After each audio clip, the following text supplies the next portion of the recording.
vast wasteland of entertainment where radio has become obsolete stands an embittered man teetering at the edge of sanity.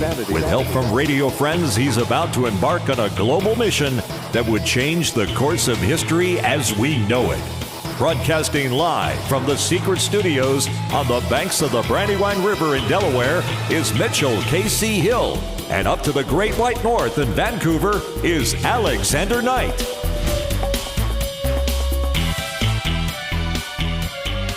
And here we are for show number 17. We've made it that far, lucky 17. So it's a very exciting thing for us. This is The Last Angry DJ. My name is Mitchell Hill. I'm a former radio disc jockey back in the good old days of radio. And my good friend Alexander Knight is here. He is the more millennial of the two of us, right? Oh, I definitely am. You couldn't tell? You couldn't tell? Not at all. Good to be here, Mitch. This is The Last Angry DJ. This is the show where we talk with luminaries in the broadcast world, talk about technology, talk about horror stories on the air as they happened.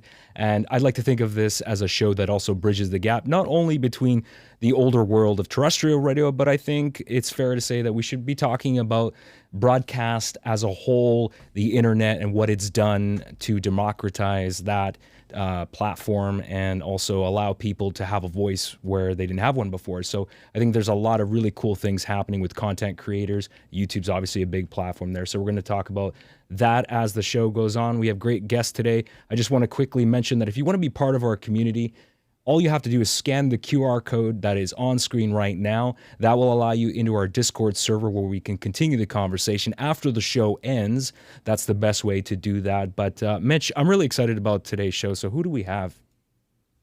Alex, we have a one of our luminaries. And today, the Telos Alliance has invaded The Last Angry DJ. We have our very good friend, Kirk Harnack, here, who also hosts his own podcast called This Week in Radio Tech. Kirk, good to have you here. Hey, thank you. It's good to be had. Good to be had. Thank you for inviting me. I can see after 16 episodes, you pretty well scraped the bottom of the barrel, and here I am. So I'm delighted to be here. Well, it's not a matter of scraping the barrel, but to have somebody of your ability to answer the real deep question that we get all the time is, okay, Mitch, we're used to listening to guys like you on the radio back in the day, and we heard your voice, and, you had things like reverb under you or sound effects and things like that. That's the way radio used to be, when we used to sound like we were talking from atop of Mount Olympus. Today, it's more conversational. But all the gadgets and all the very discrete devices that it took to make those things happen then and how those things have evolved into today. So to give us a leg up on the tech in the control room, that's your job, Kirk. You're going to tell us a little bit of what it takes to make that happen. And thank goodness, I've been on the air in radio since the mid to late 1970s in high school. But I also got to talk to people who were on the air in the 50s and the 60s, and I had been in plenty of radio studios that were built in the 60s, still being used through the 70s and early 80s. So I got a good flavor, a good taste of how radio was even before I got into it. We've seen movies that were, some recreations of the Wolfman Jack and other sorts of people. And that movie FM that came out, at the end of my high school years, what was that, 79 or so, 78, 79? Martin Mull just passed away, who was, I loved him in, America Tonight and Fernwood Tonight, and the movie FM on Q Sky Radio. I'm not saying I've been on the air since the late 70s and I've gotten to see a whole lot of studios, watch techniques. I always thought I wanted to be an engineer, became one. And so I paid a lot of attention to, how people got things done in a studio. So if that's, leads into our content today, well, I can talk about it. Yeah, you're right on the money with that. And, here's funny. Our interests have sort of compared.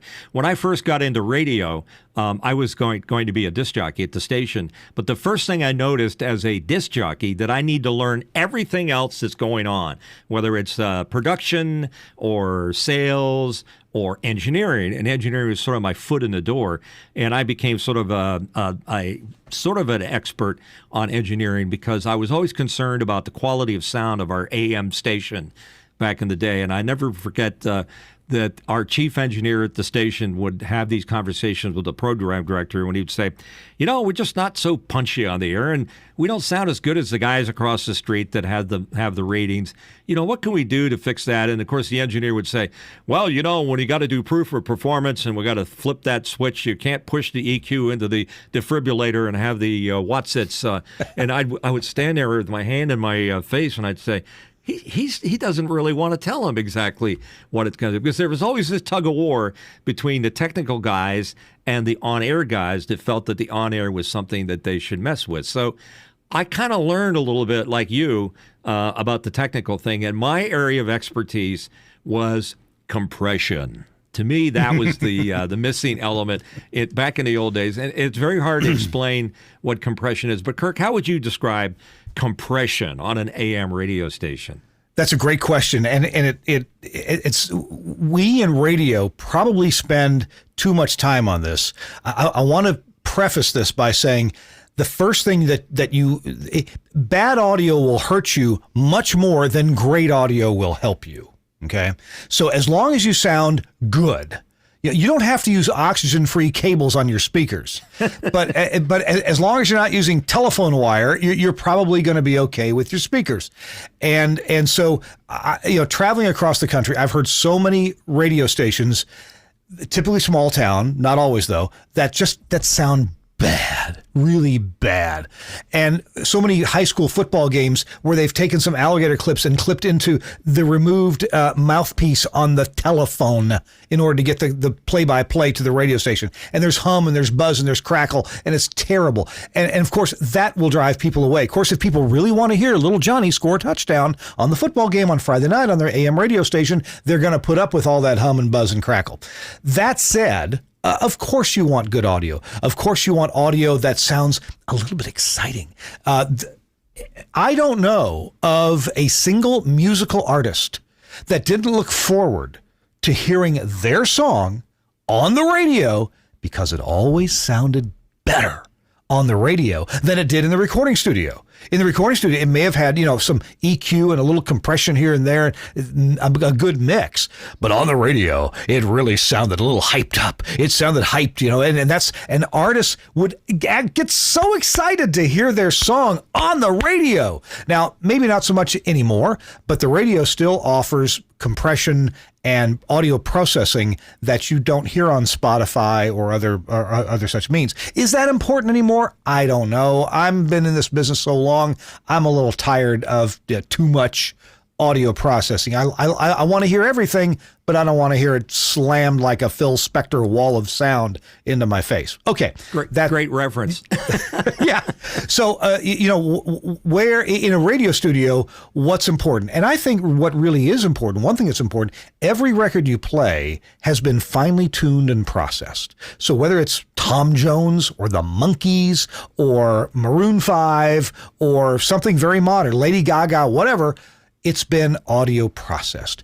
And what's important to a disc jockey is to at least be competitive in sound and quality with the music that's being played. So here's a microphone. I happen to use a shotgun microphone. Most people don't.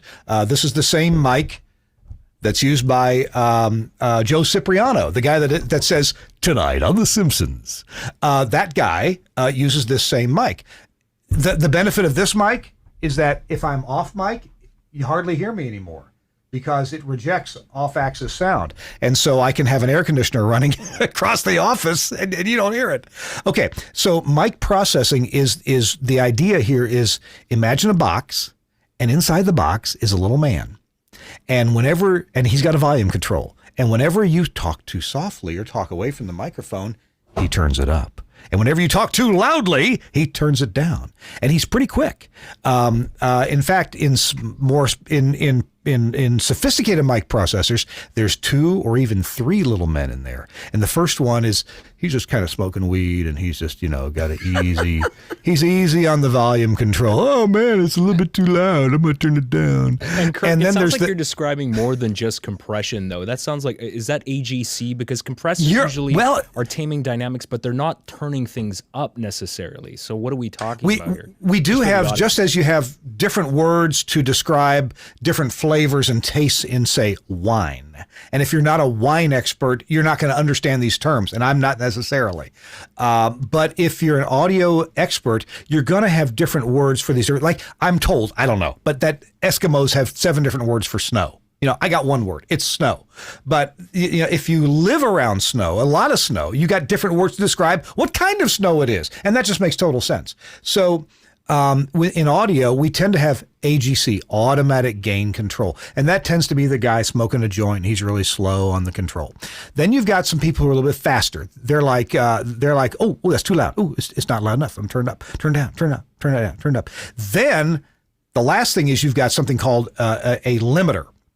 Or a clipper, but let's call it a limiter. And the limiter is a guy that seriously is doing coke. He's got lines of coke all over the table, and he's got a volume control, and he's like, oh, and he's adjusting the volume really quickly. Now, he's not adjusting it very much, but he is getting rid of the peaks of audio that the other guys missed because they were smoking joints. Okay. So that's an audio processor. You got slow, medium, fast people on the volume control. And then some audio processors, we split the audio into different bands, low, medium, and high.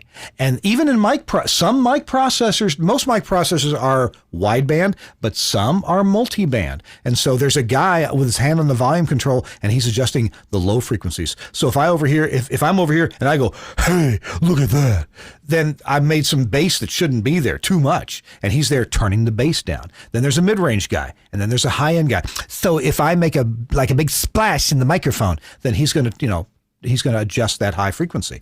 So these are all things that go into mic processing. There's also, I kind of alluded to this, de-essing. So if you got somebody that does a lot of essing in their voices, then that one person will just turn down the S's but won't touch anything else. So these are all things you can do to mic processing, to microphones, to make them at least competitive in volume and in density with the music that you're playing. And density is actually a big part of it. The music you're playing, modern music is very dense. There's a lot of audio there all the time. Sometimes it grates on your nerves. But you wouldn't want a sweet Spanish guitar solo to have a lot of density. You want it to, have loud and soft parts, right? Great example of some of the best music ever produced would be Steely Dan. And I think a lot of people could agree on that. Steely Dan music just sounds good. First of all, it's performed well. I mean, the timing is just so good. The chords are just perfect. The voicing, the mechanics, the arrangements are just perfect. But also the recording quality is just beautiful. It's perfect. Steely Dan is great to adjust audio processing on because, not, well, I will say, there's nothing in Pink Floyd into that too. Pink Floyd. Man, maybe so. I'm not a Pink Floyd fan, but I'll take your word for it. Absolutely. I like Fleetwood Mac for adjusting processing. If you take a Dionne Warwick, Heartbreaker, remember that song, Dionne Warwick and Heartbreaker?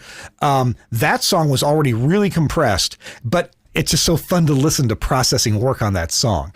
Anyway, I'm getting far afield here, but back to mic processing, we try to make the announcer, the disc jockey, have the same amount of oomph that the songs do. And we so that the disc jockey, he needs to be able to talk over the songs. He needs to be able to turn the song down a little bit and talk over the intro. Here's the latest from Fleetwood Mac right now on Q95 FM.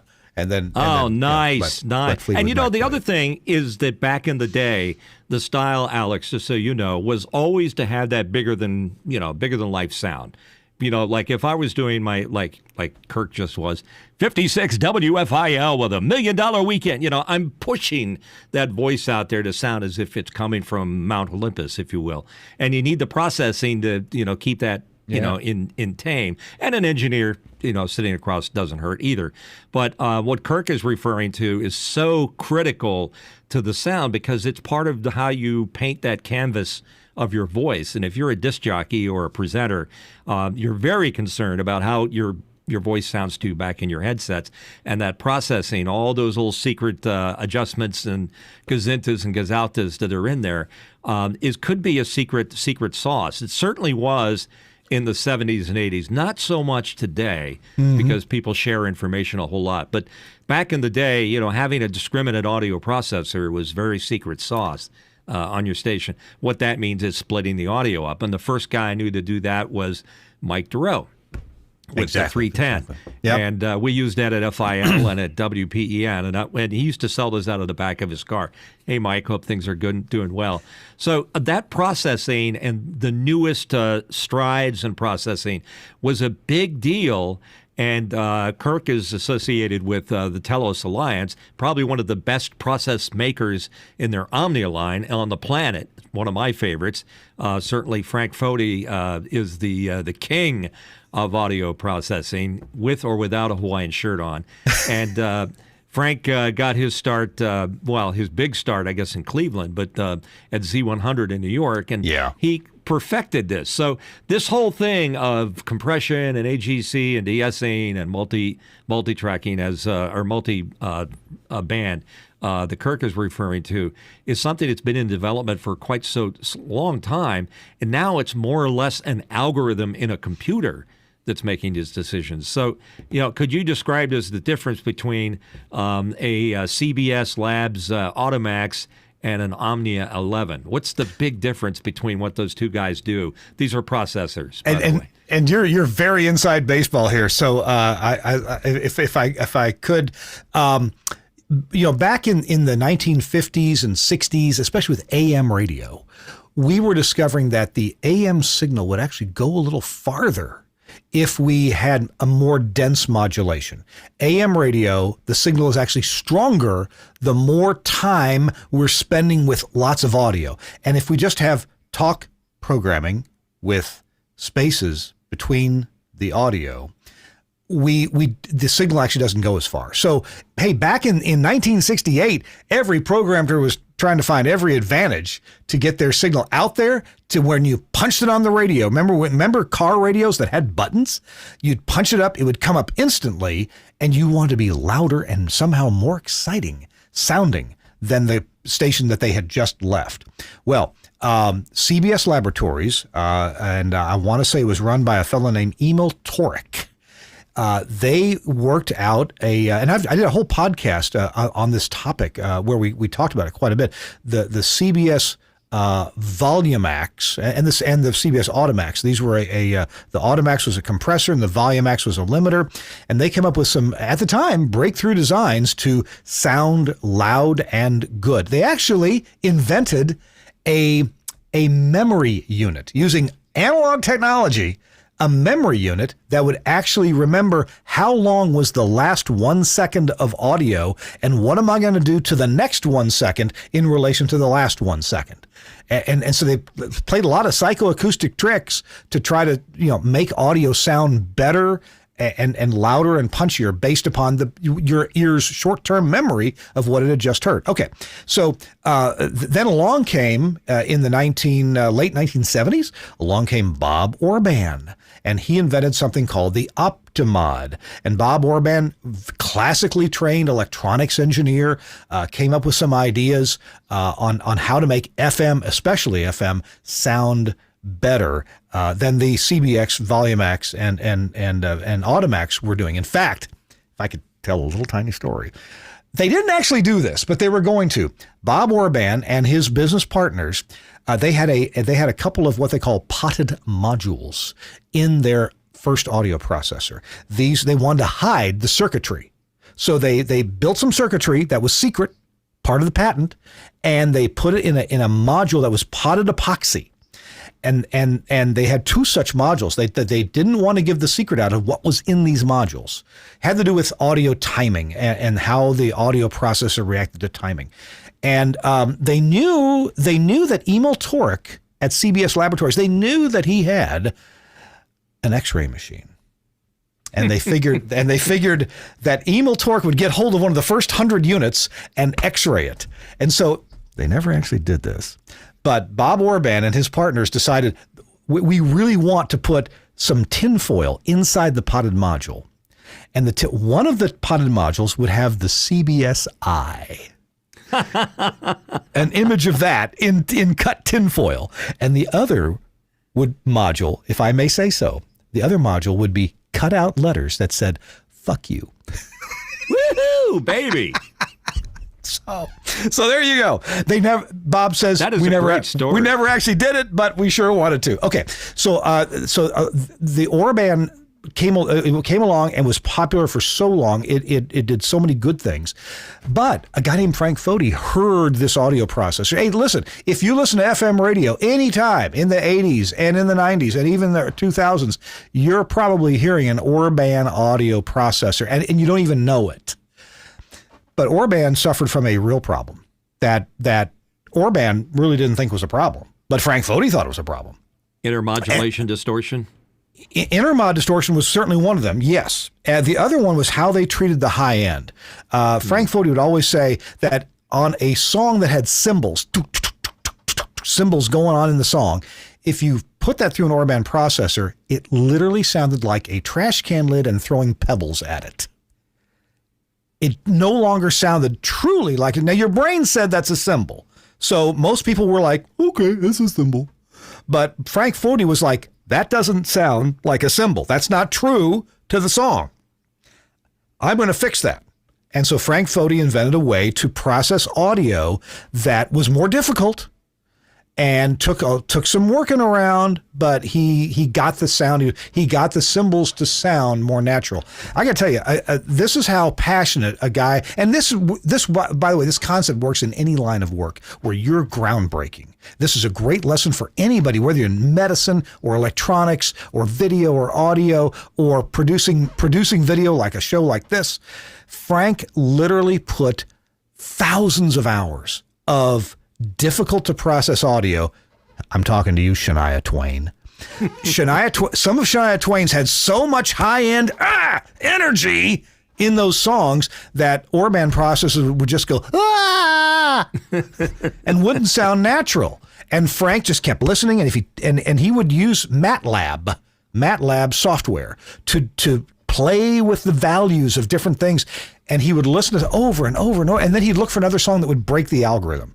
And so Omnia audio processing is born out of literally tens of thousands of hours, many of them listening to freaking Shania Twain songs on the fourth floor of the office that they've moved since, in Cleveland, Ohio, and people on the floor just getting sick and tired of the same 2.5 seconds of Shania Twain being played over and over again while Frank was adjusting things in MATLAB. And Kirk, and do you know what it was doing, why it sounded bad? Was it that the high, those ultra high frequencies, was it clamping down too much and pushing that stuff down? Is that what was going on? Or was it, I think, as a layman's complex? Yeah. As a layman's explanation, you could say that it was.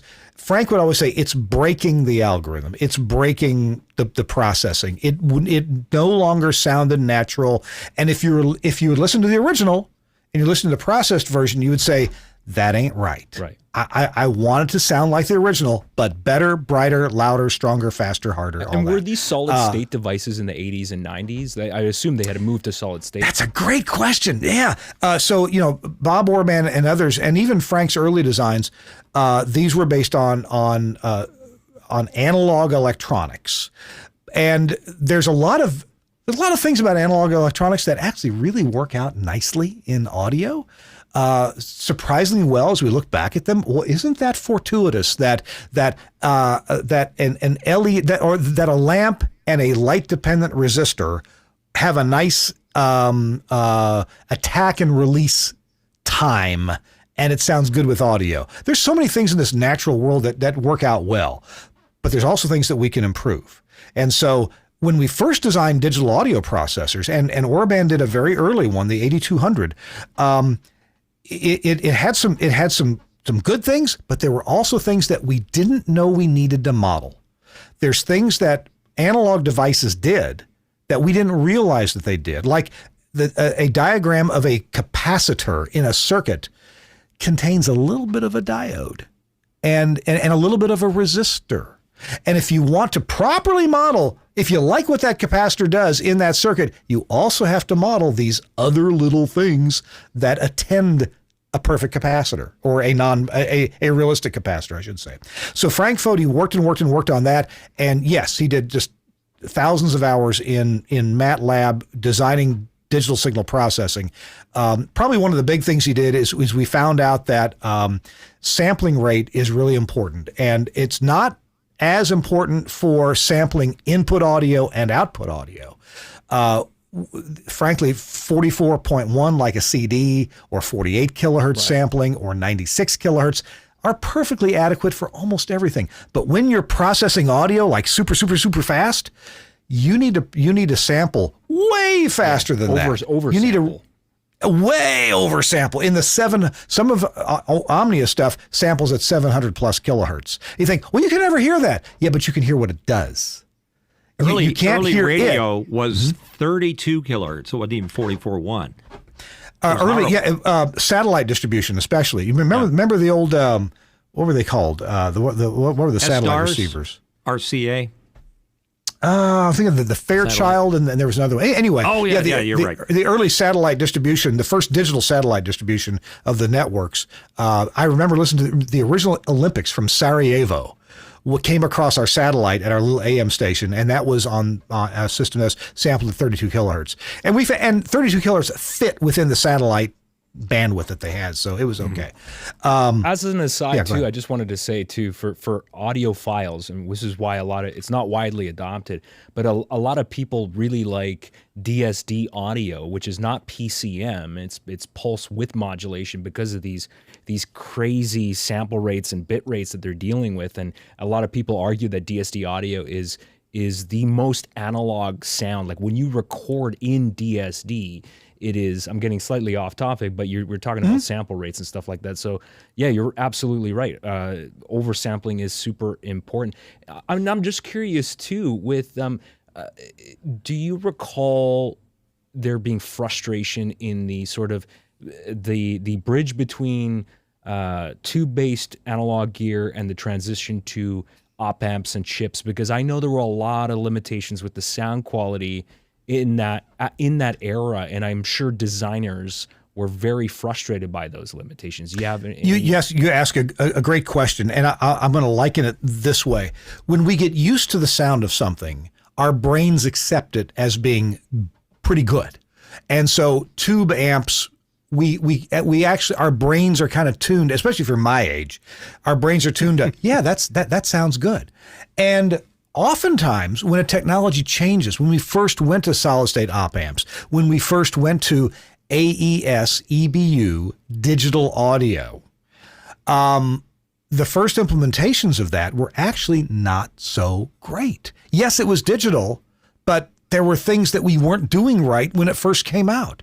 And a clear example of that was explained to me by the chief technology officer, the CTO, Greg Shea at TELUS Alliance. Greg is brilliant. And he explained to me pretty simply. He said, look, Kirk, when we first started with digital audio, CDs and in that era, we were dealing with 16-bit audio, which frankly is barely good enough. Now, it's good if you use all 16 bits. When they came out.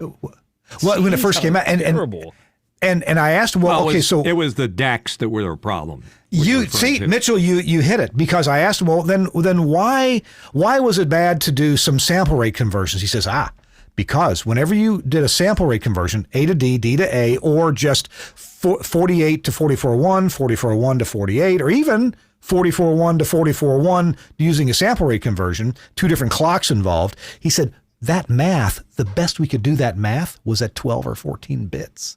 We were up into the 60 dB of signal noise instead of being at 96 dB. So the problem wasn't the 16-bit 96 dB. That was fine if we could keep it that, but we couldn't, because the early chipsets in audio consoles and CD players and all the different devices that something might go through, these did the math at a much worse level. And that was like, we don't talk about that. So nowadays, though, it's all different. Nowadays, like TELUS Alliance, we built, here I got a couple boxes right here behind me, and these purport to handle audio at 24 bits, 24-bit A to D and D to A conversion. That's great. It's like 102 dB, even with the resistor noise and the analog stuff. It's really, really good. But we do the math much better than we used to. At least it's at about 20 bits of math calculation. So today's digital audio is so way better than the digital audio from, let's say, the early to mid 90s. And I just want to say we're spoiled now too, because I'm talking to you through, I have a very nice AKG C414 microphone going into a Soundcraft digital mixer, which cost me just under $2,000. And that thing internally is 48-bit processing. So we now have affordable digital consoles that have the processing that are these crazy internal processing engines now for not a lot of money, and it's really come such a long way. So I find this conversation very fascinating. I just want to jump in a second and say we're probably stretching the technical aspects of this a little bit farther than most people are able to conceive or understand. But they're all good. Is early CDs bad? Early radio digital processing bad? Analog good? Analog controlled digital or digital controlled analog good? And I don't think we'll ever get to a point where we're all digital, are we? Because we're still analog beings, correct? Exactly. Last I checked. Exactly. We still have transducers to go from air pressure to electronics, and then from electronics back to air pressure. Sure. So there's that interface. The bad things in the processing or the mic pre's or whatever else you were using contributed to the overall sound. It's like when you used to get the old Neve preamps. They sounded great, but they had terrible distortion specs. But it was a musical distortion that we liked. It felt warm and fuzzy and nice. A little bit of those things going on with tubes. So back in the day, radio depended a lot on a real clever engineer, and not all of us were lucky enough to have a Frank Foti or a Bob Orban sitting in the back of the studio, crafting that sound of that station. Every radio station wanted to have a unique and special sound, and those audio wars really persisted through the 70s and certainly into the 80s. But when things got really tough, and here's where some brilliance starts to happen. In the early 90s, when I went back on the air, it was the loudness wars. So, you take a Shania Twain or whatever song or IGY, Donald Fagen, and, you look at the waveform, nice little waveform, you can see peaks and valleys. But nowadays, you take a song that's like, everything's been processed to that point for loudness, and then you run it through the station's loudness, and at this point there might be 2 or 3 dB of dynamic range, and it sounds distorted and fatiguing. So devices or algorithms have come along now where I think that's the next big thing is how do we undo that? How do we decompress the audio to make it sound more natural? So we've kind of gone one extreme, and now we're trying to pull it back. So that's kind of what today's all about, right, Kirk? I got to tell you, that if you want to talk about that topic for a minute, I've got a couple of very specific thoughts and examples. And you're exactly right. As we've gone through the years, it's almost like there's been 2 tracks of audio processing, both in recording studios and in distribution, like through the radio. And one is I would call textbook design. If you download and use the program, the multi-track program Audacity, or even Adobe Audition, maybe newer versions of Audition have some more sophisticated stuff. But if you applied a compressor in Audacity or in Audition, you would get a pretty much textbook design compressor. In other words, it didn't have the thousands of hours of Frank Foti or somebody listening to, what if I tweak this? What if I tweak that? Can I make it sound more natural? You get a textbook compressor, a textbook multiband compressor, a textbook limiter. And there's nothing wrong with that. But if you overuse it, textbook is one thing. A really intellectually and experientially tweaked algorithm is something better, typically. Okay. And in audio processors, you've got some brands that are more textbook and some brands that have some really interesting and sophisticated algorithms developed over time and listening. Now, that said, let me bring forth something. I've worked for the company Telos Alliance, as you've referenced, for 23, 24 years now. And I've heard audio processing come along. And I wouldn't purport myself to be an audio processing guru, but I know what I like and I know what the stuff can do. And I know how to make it sound, pretty good. Certainly a lot of people are better at it than I. We came out with a processor called the Omnia 11, and this is intended for FM broadcasting. And It's designed to be, the Haas Boss audio processor for today. Yes, it's loud, but it's not loud at the expense of being stupid. It's not loud at the expense of the musicality of what's going through it. Frank Foti designed a lot of good stuff in there. But Frank said, you know what? There's an engineer out there who understands this from a little bit different perspective. He's got a different take. It's kind of like, Frank always relates us back to the kitchen, to an Italian kitchen, and different chefs. Different chefs will make spaghetti or marinara sauce or lasagna different ways. And you may have your favorite. And Frank he's Sicilian, but he totally relates this to audio processing and a secret sauce, or how one chef may do it versus another. Well, we hired a guy named Cornelius Gould. Cornelius was an engineer at the CBS radio stations in Cleveland. He had designed audio processors in the analog days back in the 1980s. And if you want to see an interview with him, he's on This Week in Radio Tech podcast. He's been on a few times. Corny or Cornelius Gould. So Frank hired Corny. He said, take this framework of the Omnia 11 and see what you can do with it. See if you can come up with something different. And so after a couple of years, Corny said, I can come up with something that I think is amazing. Corny came up with some algorithms, and I don't know what he does. He explained it once on my show. He said, well, it's got this supervisory management that if the front end is doing a lot, the back end does less. And if the front end's not doing much, the back end might do more. Okay, whatever, gobbledygook. What I know is this. I had one. I don't have an Omni 11 in my shop right now, but I had one right here.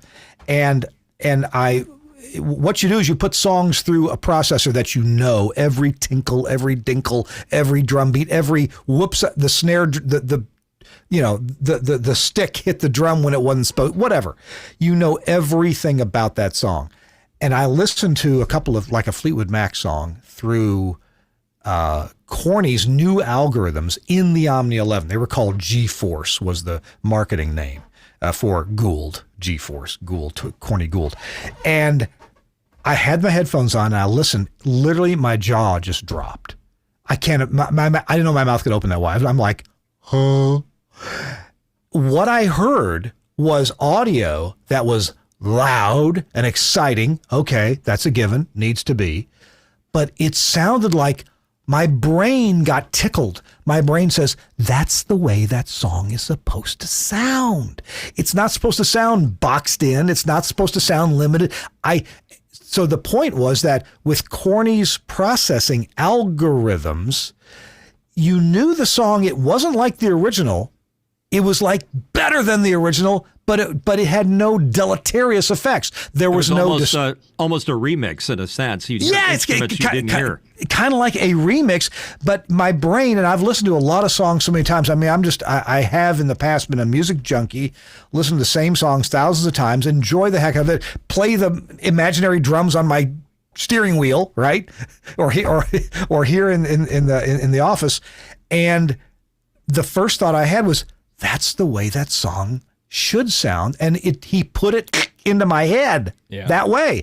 So to me, that is the current proper state of audio processing, is to make sounds tickle your head so that you go, oh, I love that song. That's so awesome. That song. That's the best I've ever heard, that song. And it sounds like, I don't know if you heard it live, but if you hear it live, there's freaking people all around you making noise. There's speaker problems if you're in a live environment. It sounds like that's the best version of what something should sound like. And I don't know how, and I'm full of enthusiasm right now describing it to you.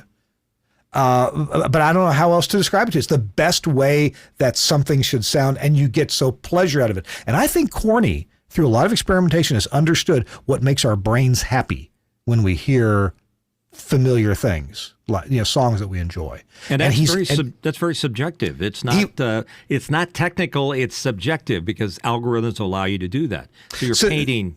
Yeah, but I don't think it's subjective in the sense that it changes from one person to the next. And I don't think that's what you meant. It's subjective in the sense that there's some secret sauce that Corny's figured out with regard to timing and little high frequency really like.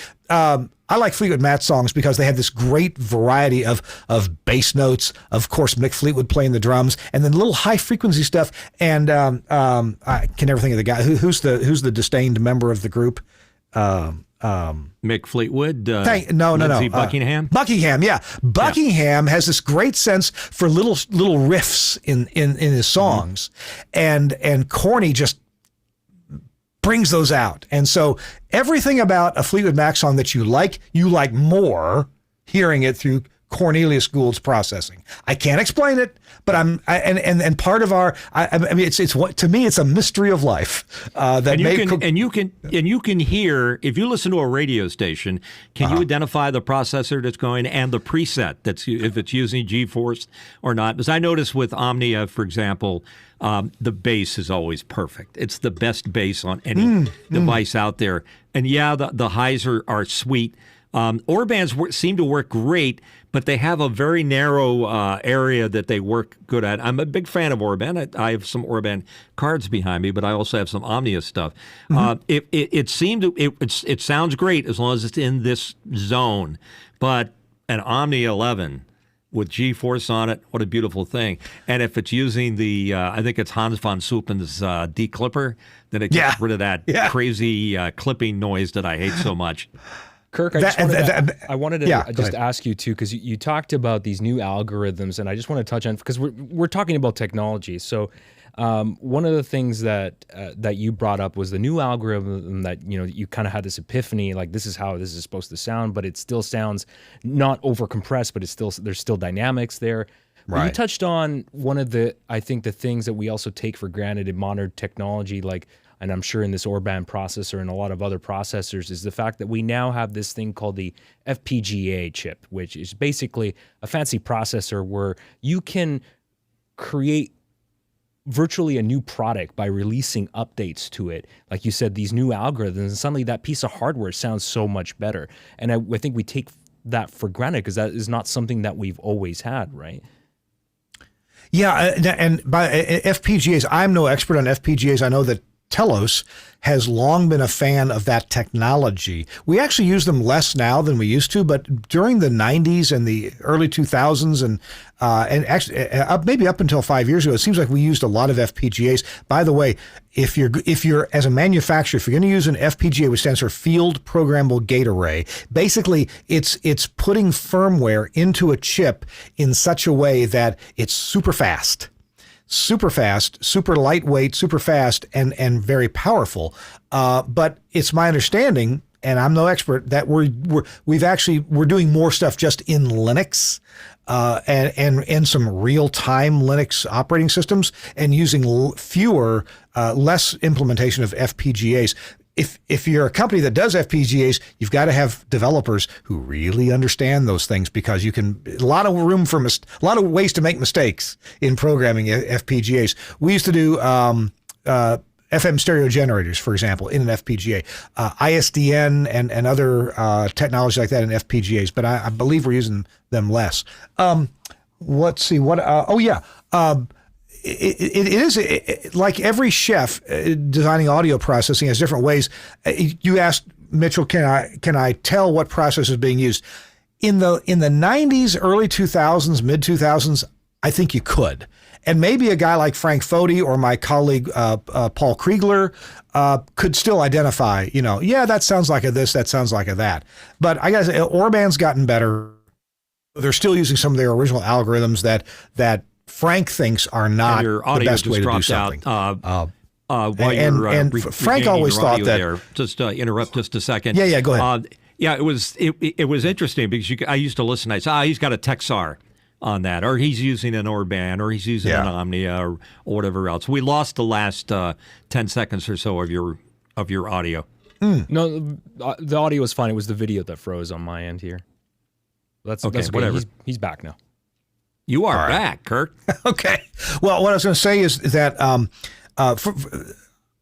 for example, in the 90s and early 2000s, I always liked the way that Orban processors sounded on country music with sustained bass notes, that bass guitar in country music. And to me, Orban processors handled that in a I'm not going to say a better way, but a more pleasing way than Omni. Omnis were very true to the source. I didn't necessarily like the source. I wanted to hear that bass sustain throughout, but that doesn't mean that they handle it naturally. So I guess what I'm saying is, hey, my wife and I went to an Italian restaurant here in Nashville a couple days ago, and the food was delicious. It wasn't as good as hers because she's a chef, but it was good. Way to go, Kirk. Yeah. I got to tell you, one problem with being married to a chef, every restaurant you go to, you're disappointed. Every restaurant. Yeah. So, and you get the stinky eye from the chef at the restaurant too, right? But the people, we were there with a big group, and they all had a blast. They thought, this is great. I'm happy for them. I'm delighted for them. My wife is tasting the marinara. She says, no bueno. No bueno.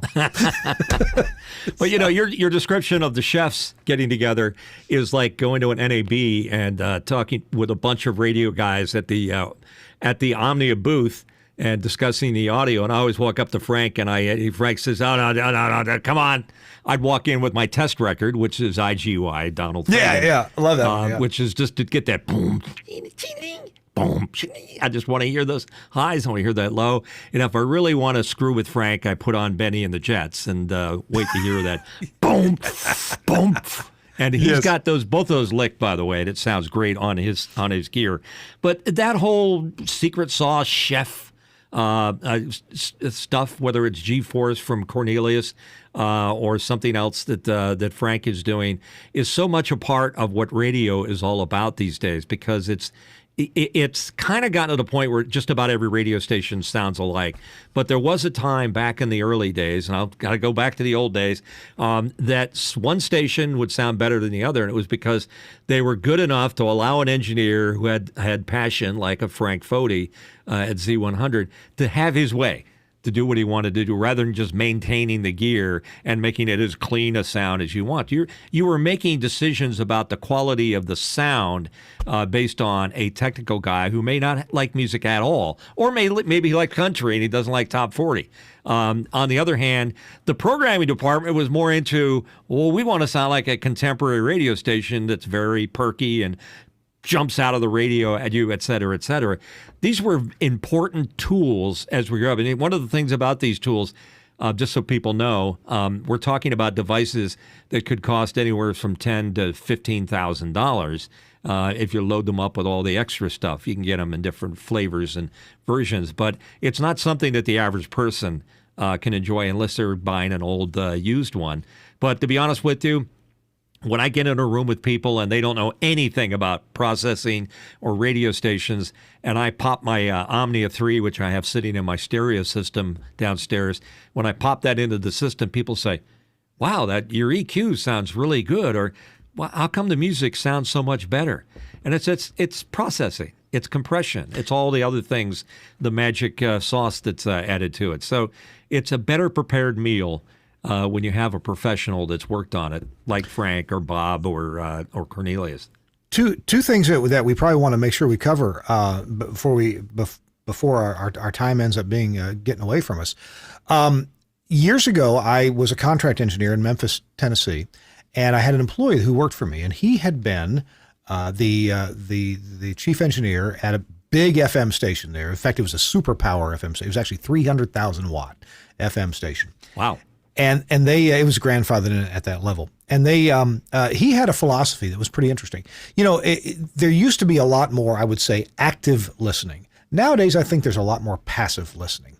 Now, sometimes I go upstairs. My wife's got some Spanish language Christian music on the Alexa, and it's just cranking away, and she's singing along with it and cooking at the same time. And I know the meal's going to be really good. And she's kind of actively listening, but there's a whole lot of passive listening. So listen at work. Stations that say, listen at work all day long to Mix 92.9. A lot of passive listening. What do you want to happen in passive listening? You want to be understood. And hey, we don't do this for our health. You want the advertiser's messages to be heard, not to be intrusive, not to be annoying, but you want the message to get across. So my friend, this engineer that worked with me, his name is Robert Benjamin. I think he's building jet engines for GE now. But Robert had this philosophy. The station needs to sound intelligible and good at low volume, just above the threshold of perception. Kind of like years ago, you'd walk in a Kmart store and there'd be music from the speakers up ahead from Kmart Radio, which was an endless loop, terrible tape that they had playing under the manager's desk. And he had this philosophy about this, that you want commercial, you want to be able to understand the commercial when it's just above the level of perception. And he got really good at adjusting different brands of audio processing to sound intelligent. Now, you crank it up loud, it still sounded fine. There wasn't anything wrong with it. But at low volume, you could hear, this week at Gossett Chevrolet, blah, blah, blah, blah, blah. So that was one thing, one philosophy that I think is important for people to understand. That's why we had a loudness button on our stereos back then. Yeah, that basically boosted the low and boosted the high end and overcame that Fletcher-Munson curve. You got yes. By the way, if you're really curious, there's a guy on Facebook. There's a Facebook page called Fletcher-Munson. That purports to be his first Fletcher and Munson. It purports to be his. Well, it should be a comedy act. It's actually a page that I own. So good. But I post audio technology stuff there. Anyway, the other thing we wanted to talk about was how have studios changed? How do people produce a show nowadays? Back, think of the Wolfman Jack days when things were just crazy and there's all kinds of sound effects going on. It was a very physical show.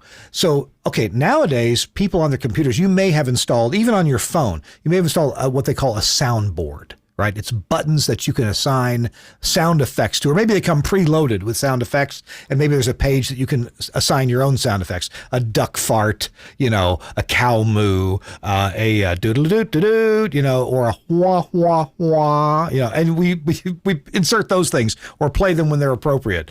Well, we can do that nowadays on any computer. That's easy peasy. And we could do that in radio since probably the early to mid 2000s, There you go. Exactly. But in the earlier days of radio, we didn't have computers. We didn't have soundboards. We didn't have anything. We didn't have a bank of buttons. Actually, we did in the 90s. 360 Systems made a box of buttons. That you could. Instacart, thank you very much. Made the Instacart, and if you didn't use it too hard, you could actually hear the sound effects over the sound of the whirring hard drive, and that was inside the thing. That's one of their failure modes. The hard drive would get super noisy. Anyway, so back in the day, the bigger the station you were, the more cart machines you had, right? Cart machines, and I'm gonna pull a big no-no here. I'm gonna grab my camera. I'm sorry, Alex. Just watch this. And behind the little secret sauce here is one of the popular cart machines. This is an ITC premium line cart machine. This is a cart, an endless loop of tape. This one has 70 seconds, which is 10 seconds more than a 60-second commercial. This has 70 seconds worth of tape on it in an endless loop. Okay. Now, I modified this cart machine because I just love this thing. You pop it in, the stop light comes on, you hit the start light, and the motor doesn't run. I took the motor out, but look what happens. It lights a light when you hit start. Isn't that great? And you can either hit stop and turn the light out, or you can pull the cart out and the light goes out. It's just my favorite little gadget. Art Constantine will be on your case about that one. From you think the so? Great Beyond. Yeah.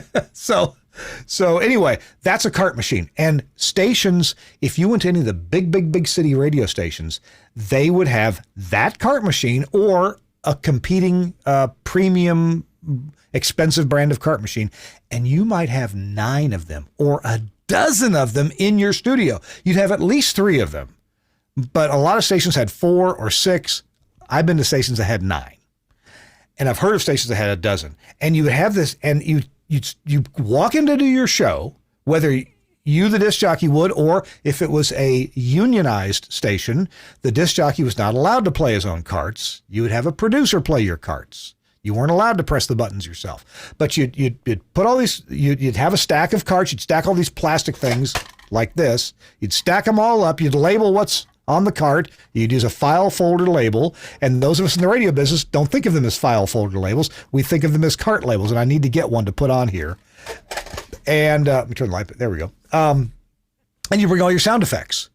All your applause and your do-do-do-do-do, and your wah-wah-wah, and you put all that, you'd have a stack of that, and you'd load them all up, and then you'd have on your audio console, you'd have a separate fader on the console, either a rotary fader or a linear fader on the console for each of these cart machines. And it was a very physical show. You'd have to boom, boom, boom, press, and your performance was a freaking performance because you were physically involved with everything you heard on the air. Now you're you're hitting little buttons on a computer or on a stream deck, right? Console of buttons. So in the old days, yeah, whenever you had a lot of stuff going, there you go, stream deck, like what Alex has there. Yep, just like that. So that's one way that radio has changed. It used to be very physical. Now it's much less so. And now we don't have the same kind of shows typically that you did when you had, Dr. Demento and crazy morning. Do you suffer from post-traumatic stress syndrome from being on the radio back in those days? I do. I have dreams. The cart's running out and it's not requeuing and it ran through the splice and the record's skipping. All this crazy stuff. There was so much physicality associated with doing a show. No, particularly if it's a fast-paced program. Mitchell, my worst dreams are that the song is running out and I wake up and I'm in the church balcony naked. What do I do? Okay. Good visual. Thank you for that one. But what's interesting about what you're saying is that that's a thing that the Last Angry DJ should comment about, because the physicality of the cart machines and the very specific devices that did things like play records, a console with faders on it, has changed into you're basically interfacing with a computer screen, whether we're running RCS Zeta or iMedia Touch or one of the many computer-based automation systems, including the ones that have the soundboard on them. It's something that's pre-programmed where the computer will assist you as much as you want to be assisted. But it's gone even a step further, because I heard that TELUS recently announced that you guys are moving to virtual consoles and maybe automation systems integrated into it. Where are we headed with all of this? We're going away from all the specific devices that do things, and it's just going to happen in the cloud? Is that what it's going to be? And not only TELUS, our competitor Wheatstone is doing the same thing. Lavo in Germany is doing the same thing, where maybe you don't need a physical console in front of you. Maybe you can use a touchscreen. Or maybe your physical console or your touchscreen, maybe the console electronics, the brains inside of it, maybe they kind of do an auto mix. You say, hey, when I talk, I'm important, I'm the disc jockey, so give me a higher weight in the mix. The other things, the people who are guests or the records I'm talking over, the songs I'm talking over, they get a lower weight. And so whenever I talk, it automatically ducks those things some artistic amount. That's one way to do it. As far as the audio console being, in the cloud or in a computer, yeah, I'm part owner of a radio station in Oxford, Mississippi, home of Ole Miss University. It's an alt rock station, and we had I think this is interesting to your listeners. We had a problem to solve.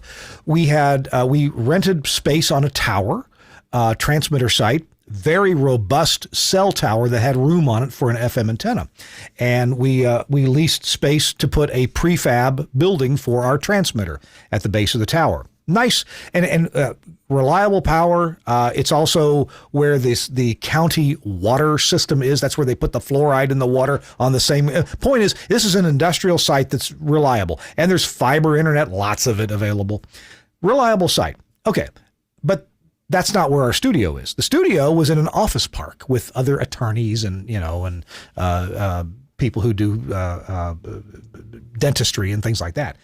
They wouldn't let us have any kind of antenna on the building, so we couldn't do a studio transmitter link, not even a little IP radio antenna on the building. So we had internet there by fiber. We had internet at the transmitter site by fiber.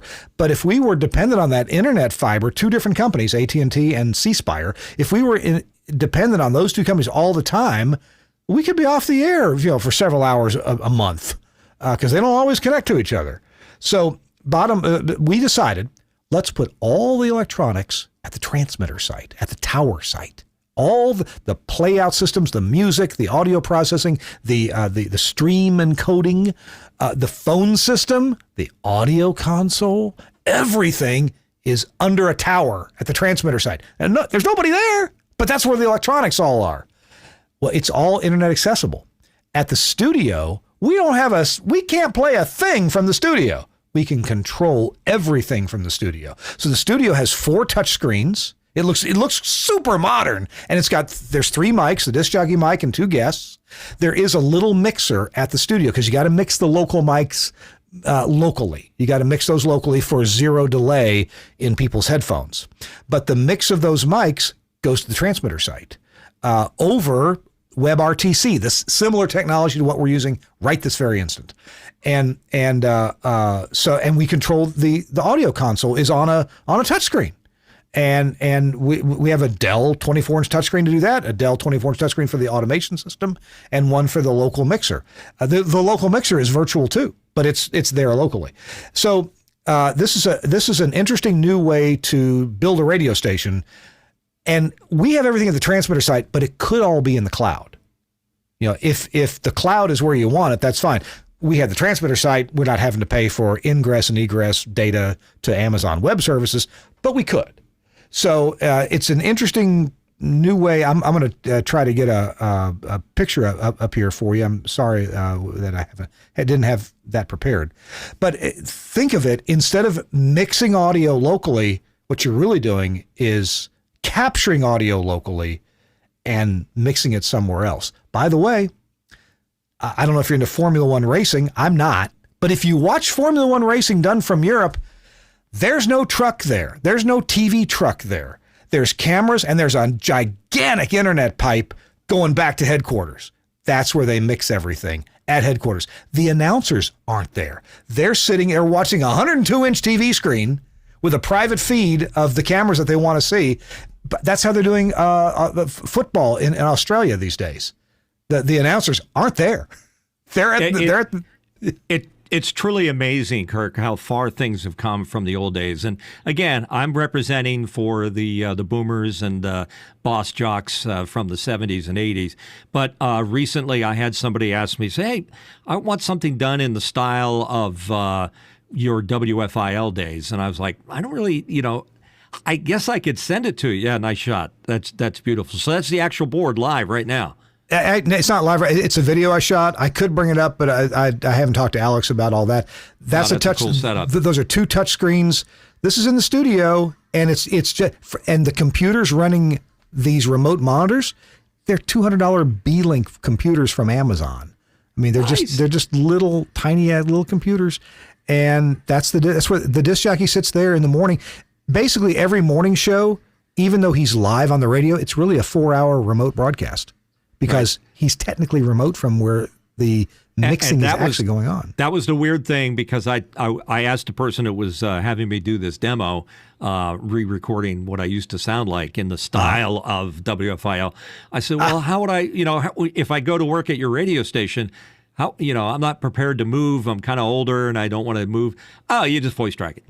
And voice tracking is a very cool thing now, where you can sit in a computer that's attached to the master computer that's running the automation system, and you can do a 4-hour show in a half hour or an hour, because it queues up all the song intros and outros. Yeah. You do your part, you over and over, you start the next song. It's all virtual in terms of the way you're doing it. And that's really strange for an old timer like myself to deal with today, because I would say that most radio stations are listening to today are run by a computer. Not many of them are live anymore. Would you not agree? I would agree with that. Now, a lot of people still do their morning show because that's important to them to get the day started, to get people who are driving to work, those who still do. So a lot of only a couple of my I'm part owner of 14 radio stations, and we just bought 6 more on the island of Maui, so I can't wait for that. But most of our stations many of them have a local live morning show, and then we're voice tracked the balance of the day. By the way, we need to real quick at least talk about these AI voices. Is that a thing, and where's that going? So we were in my stations. A couple of the oldie stations that we run. One of them is in American Samoa. One of them is in Oxford, Mississippi. I think we have one also doing oldies with an AI voice in elsewhere in Mississippi, Cleveland, Mississippi. Well, we were an early adopter of this with the folks at a company called Futuri. Futuri is famous for streaming. They also do a lot of internet scraping to suck up and find local content. You don't have a news department anymore? Not a big problem. We're going to scrape all the stuff, including agendas from city council meetings and newspapers and websites of your town, your state, your county. We're going to scrape all that. We're going to use AI to figure out what's important, and we're going to present that to you so you don't need reporters on the street. You got all this stuff that's scraped. And you can find reasons to not like this. So having had this on the air for close to 6 months now, these AI voices on overnight shifts or midday shifts. Okay, Kirk, what do you think about the AI voice back announcing the last 2 songs, introducing the next song, talking about what's happening downtown this weekend? What's that like? And I got to tell you, it certainly ain't perfect. Somebody in radio, Mitchell, you would know instantly this is an AI voice. Does the general public know? I don't know. I don't want to pretend that we're pulling the wool over their eyes, but I think most people would think it's a real person. Yeah, it depends on the format. It depends on the station. If it's a smooth, jazz station or where it's more conversational, it's very, very persuasive. And I don't like the idea of them because I'm also a voiceover guy. Yeah. If it's going to do it's 825-56 WFIL, a beautiful day in the Delaware Valley, it's not going to be able to do that because it's not going to be able to get that kind of intonation yet. It's not yet. It's going to get there, but it's not going to be able to give you you're not going to sell the certain words. Brought to you today by Wawa. Get your favorite turkey shorty today at Wawa for only $3.95. That's beyond the ability of an AI, but that's also not the style of radio today. So you're right. The two things work each other. I tell you what, the AI that we're paying for and putting on the air, and there's a lot of controls that the station has to program what the AI is going to say. There's a lot of structure and framework to what the AI is going to announce. I will say that if you're an NPR listener and you listen to the guy or the woman who says who the underwriters are, that's very much what it sounds like. And so there's no excitement. There's very little emotion. The emotion is not yet part of the context of what AI is able to do, at least in this service. I'm sure you can do an experiment and make it happen, but so far it's not the level that I would like at all. It sounds like an NPR underwriting announcement. Not that there's anything wrong with that, but it sounds like it's a NPR underwriting announcement. There's no call to action. There's a fact. Thank you for listening. That's what it is. Now, brought to you by the Chubb Group. Yeah, exactly. So when I complained to my business partner, Larry, I heard the AI, he's like, don't say it, Kirk. I know where you're going. And Larry says, Kirk, I've thought about this a lot. It's better than no announcing. And it really is. It's better than nobody on the air taking you through one song to the next. It's better than nobody, and it's better than the people we can afford.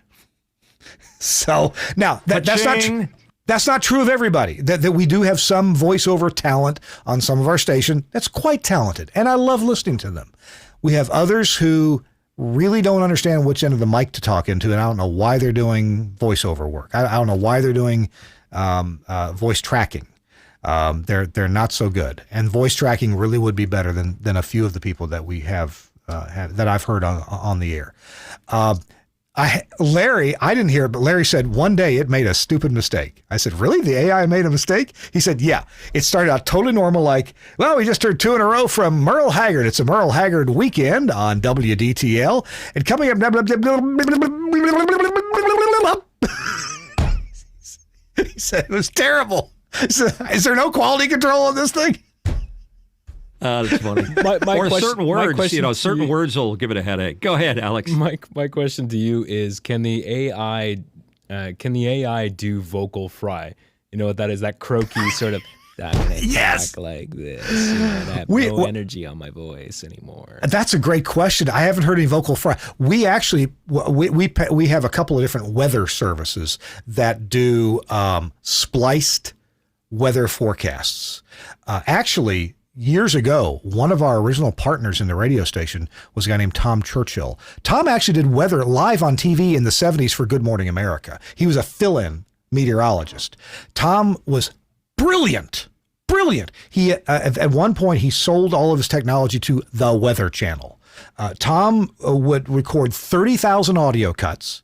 He had a parsing program that would get the forecast from the National Weather Service, and you would tell it, I want a 24.2 second weather forecast for my county and the next county to the east, and it would do that for you. And it would sound, look, you put a little music bed under it, and our listeners never knew that Tom Churchill wasn't there 24 hours a day doing the weather forecast. Okay, yeah, but a lot of those were like, today's weather, 32 degrees will be raining and partly cloudy. But Tom's wasn't like that. Tom's actually sounded natural because he understood the flow from one parsed sentence to the next. And he worked on that a lot to get it to sound good. Now, he sold the technology off, and I think the people who bought it haven't done a very good job. We do have anyway, we got you mentioned vocal fry, Alex. There's one lady who does weather on one of our stations, and I said, Larry, she's doing a vocal fry all the time. Can we, and she has this Polish last name that I'm sure she's proud of, but it don't play in Peoria. Well, maybe play in Peoria. It doesn't play in Mississippi. Nobody's got a name like that in Mississippi. Can she make up a radio name? We even asked the service. They said, no, she's really proud of her name, and she's going to use that name. I said, oh, okay, fine. But can she at least get rid of the vocal fry? Yeah, that's a tough one. And I'm sure scientists are going to be studying this for decades to come, because I don't remember this being a problem 30 years ago. You're right. Where did this come from? I don't understand. It's a epidemic. Did it start with and it's not just women. A lot of guys. Yeah. I know. How about Valley Girls did it? Exactly. Mitchell, I was going to say. I think it started with Valley Girl.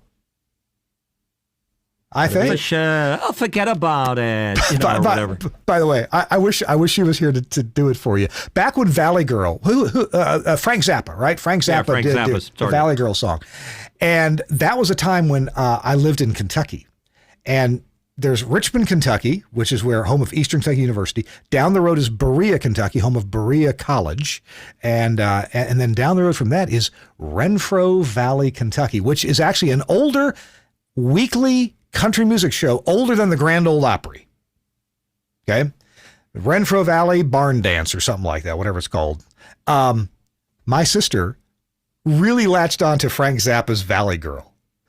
Better than that, though, she did a Renfro Valley Girl, which was hilarious. With a spoon. It was as country. It was hillbilly. Imagine Frank Zappa's Valley Girl, but do it with hillbilly. Oh, my God. Now, see, with an AI, you should be able to teach the AI to have a Valley Girl voice cracking, whatever voice, Oh my God. Have you heard these AI songs that people are putting on YouTube that are frankly filthy dirty? Like a country song, let's stink up the room with our love. Right? Yeah. And there's all these songs, and some of them are just horribly racist, or country. Basically, with AI and deep fake, you can't trust anything you see on AI or hear. You can't. From this point forward, folks, do not trust anything on nothing. The internet. Do not even trust this show. This might even be fake, but we think it's real because we make real mistakes on it. But what a great thing. I've told my business partners we need on some HD4 channel we need to do all these AI songs. Because there's hundreds of them on YouTube, and some of them are frankly terrible. I mean, they're politically so horribly incorrect. I don't know how you'd ever use them, but you kind of got to snicker. Imagine Blazing Saddles writing 1,000 songs. There you go. Oh my. You could never get away with doing Blazing Saddles today. That's what they say. Alex, you have something you want to say? Oh, Mitch, you gave away our secret. I'm really upset because people weren't supposed to know that this entire show is animated by the Unreal Engine. I mean, we're not really here right now. So you just gave it away. I don't know what we're going to do now. Yeah, it totally failed on my visual look. You'd think that it could give me hair and make me look US. And I'm approaching my 70th birthday. So, yeah, come on. Let's do a little better with that AI, please. Mitchell, are you really almost 70? Almost 70. Dude, yeah. You look fantastic. Oh, thanks. You know, my problem is I got into radio at a very young age. I was like, when I was at FIL, I was 18 years old doing nights. I replaced George Michael there. And I got out of radio when they let me go, and I finally said, you know, radio is just sort of the business that they keep you as long as they need you, and then you're gone. You need to move on to another station, and then another station. Yeah. And that was the one place I always wanted to work, so where was I going to go from there? So now that I'm semi-retired, I kind of like to get back onto the radio. It's kind of a little extra thing. So maybe this podcast will lead to an opportunity out there somewhere where I can reprise what I did. And like I said, I had a air check request from somebody to reprise my WFIL days, and I did it. And I listened to it. I said, "Yeah, it sounds like me." You know, from 45 years ago. So what are you going to do? Things have changed. And the other part is the technology doesn't scare me. As you can see, my room is an Amish nightmare. I've got plenty of stuff around here. I got my Wheatstone board and my U87, and I do a lot of voiceover work. So I'm thoroughly, having fun with it. And I would never miss an NAB where you guys don't do "Won't Get Fooled Again" at the end, playing air guitar. To me, that is the greatest thing that the TELUS Alliance collaborates on together. So do we have any comments from some of our listeners, Alex, that you can bring in here for us? Yeah, we should get some in. So there was an earlier question by... he comes on usually every week. Your Beauty Bubble, that's what he goes by. How long can a voice sustain the personality needed to sustain a show, or your longest running monologue? Well, on the radio, you spoke for 10 or 15 seconds at a time. You did the intro, the outro, and you usually were talking over something. If it was a talk show, that's a whole different story. For me, I had to learn when I started doing mornings at a local radio station that it was a whole different ballgame, and my presentation was a lot more mellow. I wasn't yelling. I wasn't screaming quite as intensely. It was more conversational like I am right now. Kirk, how do you cover that? That's a great question, and I'm not sure I'm expert at that. I was just thinking about the length of time that jocks tend to talk, and if you're just doing voice tracking, you're right. It's 10 to 15 seconds, just a little bit of banter between the songs, kind of let you know that there's somebody kind of riding along with you, listening to the music with you, going to tell you what the weather's going to be. Hey, we got a newscast coming up, that kind of thing. Now, on several of our stations, we've carried various morning shows. One of our favorites actually is a show that's done out of Baton Rouge, Louisiana. It's called Murphy, Sam, and Jody. And they are, two guys and a girl in Baton Rouge. They syndicate their show.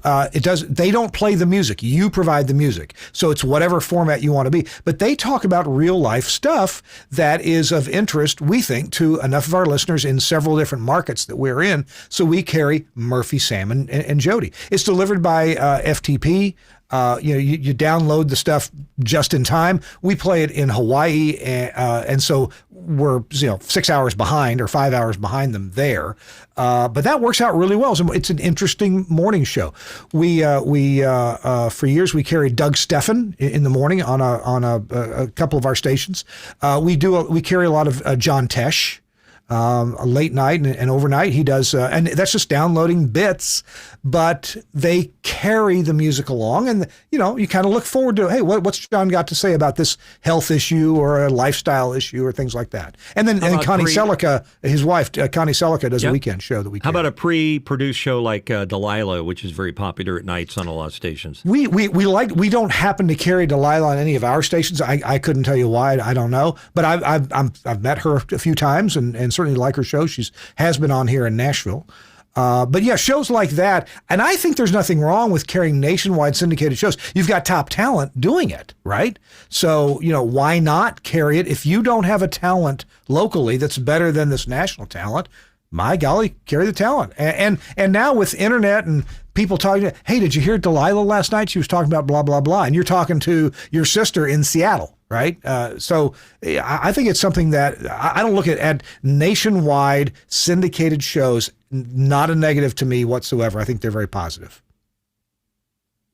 Great. And Kirk, actually, one last thing, because we talk about, this is a recurring subject on the show here, but more of a philosophical question, wanted to get your opinion about this, is what do radio stations need to do to differentiate themselves? Obviously, these days, there's a lot of big corporations that own a lot of radio stations, but for the smaller independent radio stations that exist, how do they differentiate now? And what do they need to do to keep radio lively? Obviously, podcasts have they seem to have taken over, but and for everyone that says, oh, radio's dead or a dying medium, clearly, if you actually look at the real hard data, there are still millions of people every day tuning into radio, and it clearly still serves a value. But with any industry, we all have to evolve. We all have to observe technological trends and figure out, well, how do we get younger people to actually tune into radio? And I'm not sure what the answer is,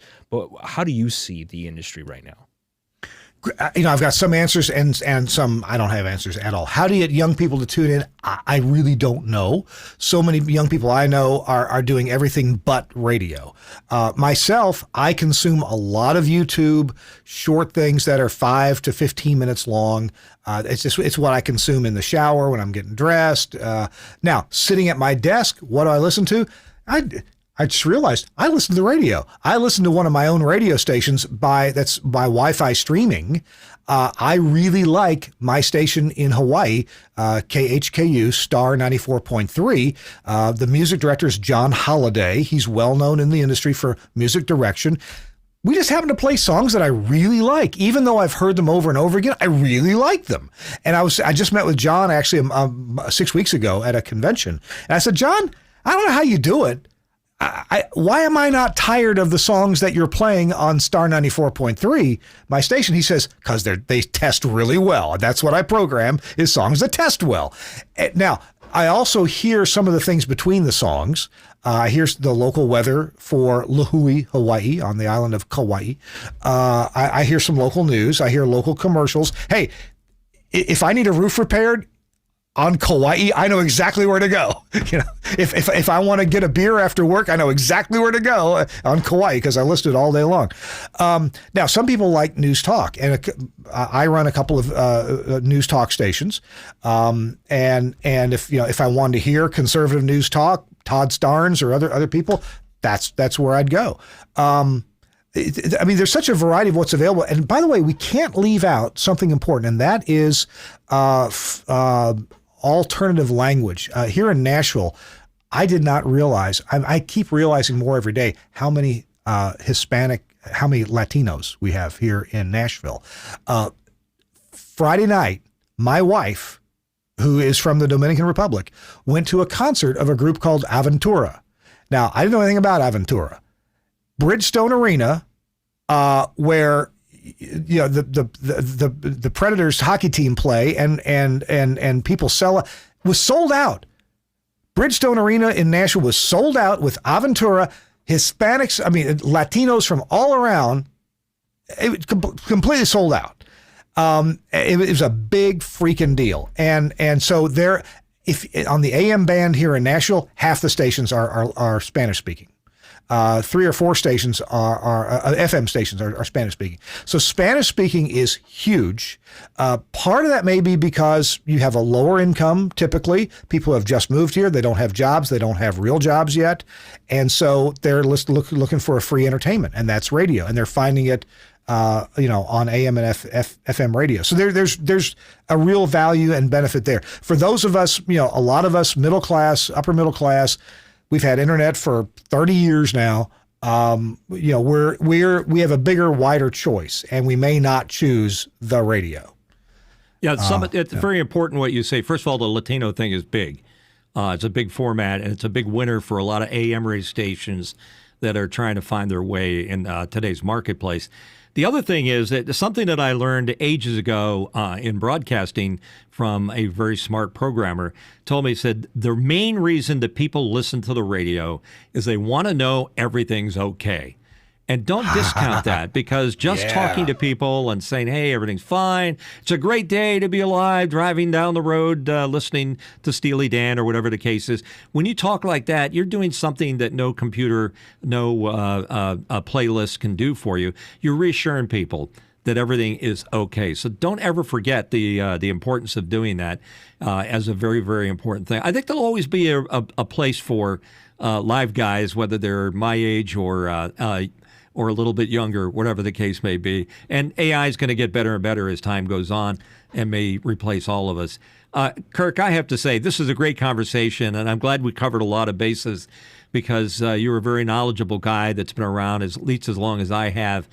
You knew what it took to make things happen in that little room that we used to live in to today's room, which can be virtually anywhere. It's a very interesting movement for broadcasting. But one of the things we're looking for here on the show is to discuss alternative ways to make broadcasting more relevant. And one of the cool things, I'll pass this on to you as the last thing to say, Alex has come up with the idea that maybe we need to start doing broadcast radio shows about plays, about things where it's spoken word or acting. The way radio started out, Chicken Man or Tooth Fairy or The Shadow, all those things. Maybe there's a place for that, and it doesn't require that it be on FM. It could be on AM.